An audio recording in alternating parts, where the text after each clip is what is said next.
Hello my dear friends and lovely student, कैसे हो आप सब। आई होप आप सब बहुत अच्छे होंगे, अपने घरों में सेफ होंगे एंड थोड़ी बहुत पढ़ाई भी कर रहे होंगे। मैं शुभम आप सभी का वेलकम करता हूं आपके इस YouTube channel chemistry is fun में। दोस्तों, आज से मेरी पूरी कोशिश रहेगी कि इस चैनल पर वीडियोस डेली आएँ, चाहे वो क्लास 9th की हो या 10th की या 11th की या फिर 12th की, but I will try my best कि मैं वीडियो डेली ला सकूं। तो आज हम सब क्लास 10th के चैप्टर नंबर 1 का लेक्चर नंबर 3 देखेंगे। अगर आपने लेक्चर नंबर 1 और 2 नहीं देखा है तो उसकी लिंक डिस्क्रिप्शन बॉक्स में नीचे दी हुई है, आप उसे ज़रूर देखें, फिर ही आगे लेक्चर नंबर 3 पे जाएं, वरना आपको लेक्चर समझने में दिक्कत हो सकती है। This video is presented by me, here is my small introduction. तो चलिए स्टार्ट करते हैं लेक्चर नंबर 3 को और देखते हैं हमको इस लेक्चर में क्या क्या पढ़ना है। सबसे पहले हम लोग पढ़ेंगे कि किसी केमिकल रिएक्शन की क्या क्या कैरेक्टरिस्टिक्स होती हैं। फिर हम देखेंगे कि जब भी हम कोई केमिकल इक्वेशन लिखते हैं तो उसको हम ज़्यादा इंफॉर्मेटिव कैसे बना सकते हैं। तो आइए इस लेक्चर को शुरू करते हैं। किसी भी केमिकल रिएक्शन की टोटल 5 मेजर कैरेक्टरिस्टिक्स होती हैं। मतलब जहाँ भी केमिकल रिएक्शन होंगे वहाँ ये 5 में से कम एक चीज़ का होना ज़रूरी है। आपको ये कोई एक ना एक चीज़ देखने को मिलेगी। तो चलिए देखते हैं वो पांचों कैरेक्टरिस्टिक क्या है। सबसे पहली कैरेक्टरिस्टिक्स है इवोल्यूशन ऑफ गैस, दूसरी है हमारी फॉर्मेशन ऑफ प्रेसिपिटेट, तीसरी है चेंज इन कलर, चौथी है चेंज इन टेम्परेचर और पांचवी है चेंज इन स्टेट। आइए हम लोग एक एक करके इन सबको वन बाय वन स्टडी करते हैं। सबसे पहले हम देखते हैं इवोल्यूशन ऑफ गैस। जब कभी भी किसी केमिकल रिएक्शन में हमको एक गैस मिले एज अ प्रोडक्ट, तब वहाँ हम ये प्रॉपर्टी देखते हैं। जैसे एग्जांपल के लिए नीचे दिया हुआ है, जब हम जिंक को सल्फ्यूरिक एसिड के साथ रिएक्ट कराते हैं तो ये जिंक सल्फेट और हाइड्रोजन गैस लिबरेट, देखिए यहाँ पे हाइड्रोजन गैस आया, मतलब यहाँ हाइड्रोजन गैस का लिबरेशन हो रहा है। तो यहाँ पे हाइड्रोजन गैस का इवोल्यूशन हो रहा है। हम लोग कुछ भी बोल सकते हैं, वर्ड लिबरेशन या इवोल्यूशन। दूसरा एग्जांपल हम देखते हैं, जब हम सोडियम कार्बोनेट का रिएक्शन हाइड्रोक्लोरिक एसिड से कराते हैं तो प्रोडक्ट में हमें सोडियम क्लोराइड, वाटर और कार्बन डाइऑक्साइड गैस देखने को मिलती है, जिसका इक्वेशन होगा, जैसा कि हम देख सकते हैं यहाँ पे हाइड्रोजन गैस लिबरेट हुई है और यहाँ कार्बन डाइऑक्साइड गैस लिबरेट हुई है। चलिए अब नेक्स्ट कैरेक्टरिस्टिक्स को देखते हैं, जो कि फॉर्मेशन ऑफ प्रेसिपिटेट। प्रेसिपिटेट क्या होता है? तो प्रेसिपिटेट कुछ सॉलिड इनसॉल्युबल प्रोडक्ट होते हैं जो रिएक्शन में प्रोड्यूस होते हैं, और ऐसे रिएक्शन जिनमें प्रेसिपिटेट का फॉर्मेशन होता है उन्हें हम प्रेसिपिटेशन रिएक्शन भी कहते हैं। आइए इसके एग्जांपल देखें। जब बेरियम क्लोराइड सल्फ्यूरिक एसिड से रिएक्ट करता है तो ये बेरियम सल्फेट बनाता है, जो कि वाइट कलर का इनसॉल्युबल सब्सटेंस होता है एंड हाइड्रोक्लोरिक एसिड बनाता है। इसकी इक्वेशन लिखते हैं अब हम लोग।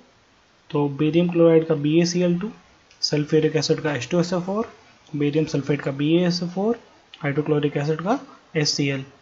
इसीलिए लेक्चर नंबर 1 देखना इंपॉर्टेंट है।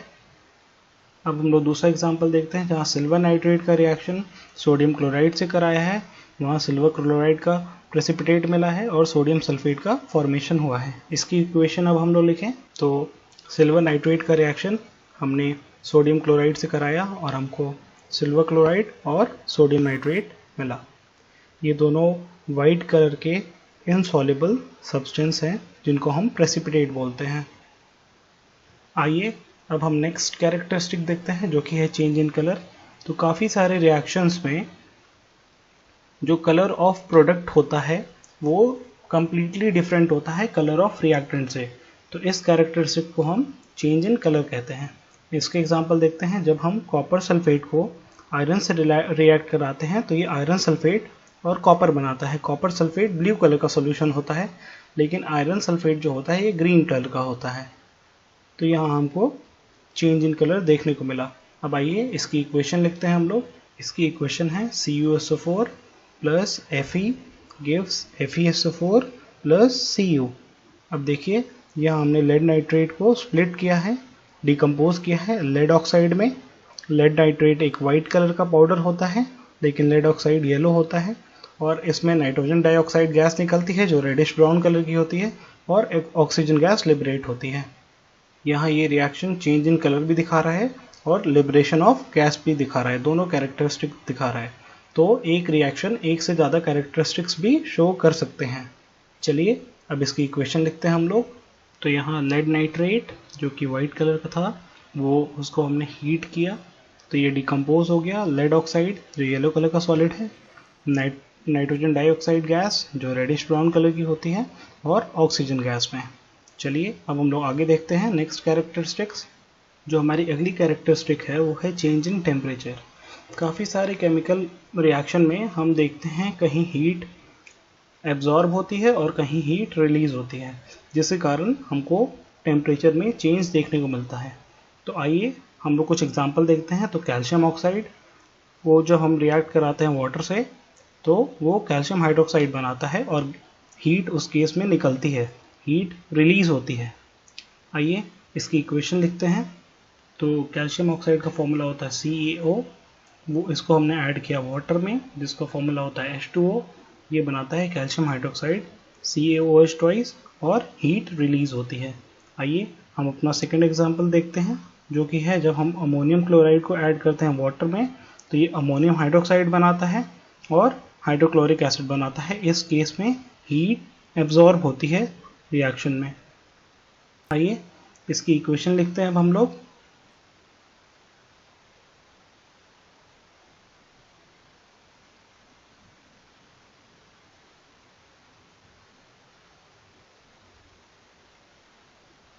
तो NH4Cl plus H2O gives NH4OH and HCl, ये होगी इसकी केमिकल इक्वेशन।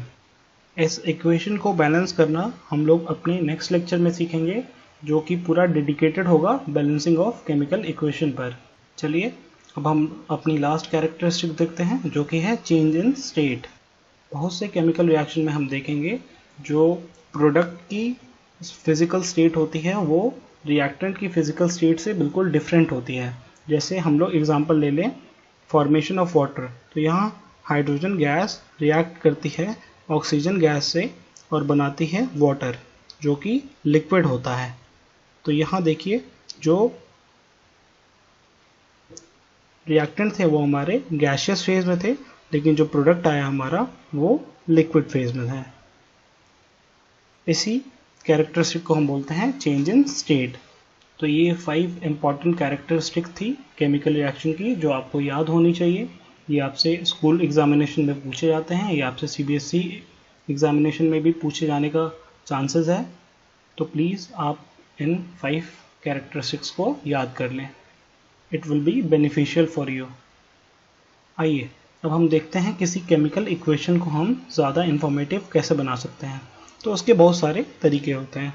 जैसे जब भी हम कोई केमिकल इक्वेशन लिखें तो हम लोग रिएक्टेंट का स्टेट एंड प्रोडक्ट का स्टेट ज़रूर मेंशन करें, ठीक है।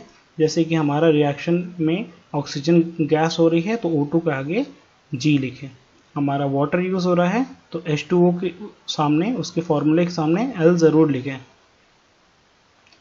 सोडियम हाइड्रोक्साइड सॉल्यूशन का यूज़ हो रहा है तो NaOH के सामने एक्वस ज़रूर लिखें। कैल्शियम ऑक्साइड का यूज़ हो रहा है तो कैल्शियम ऑक्साइड के सामने उसका स्टेट ज़रूर लिखें। अगर आपको ये सब स्टेट डिटेक्ट करने में दिक्कत होती है किसके आगे कौन सा स्टेट लगेगा, तो आप मुझे कमेंट सेक्शन में बता दें, मैं इसके ऊपर भी एक डेडिकेटेड वीडियो बना दूंगा। उसके बाद आपको इन सब चीज़ों में दिक्कत नहीं आएगी कि किसके स्टेट में हमको लिक्विड लेना है, किस में एक्वस लेना है, किस में गैसियस लेना है और किस में सॉलिड लेना है।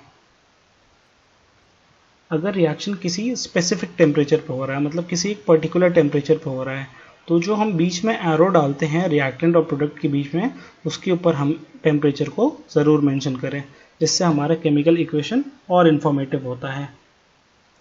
अगर किसी गैस का लिबरेशन हो रहा होता है प्रोडक्ट में तो उसके आगे एक अपवर्ड एरो ज़रूर लगाएं। देखिए ऐसे एक अपवर्ड एरो मैंने लगा दिया क्योंकि हाइड्रोजन गैस लिबरेट हो रही है।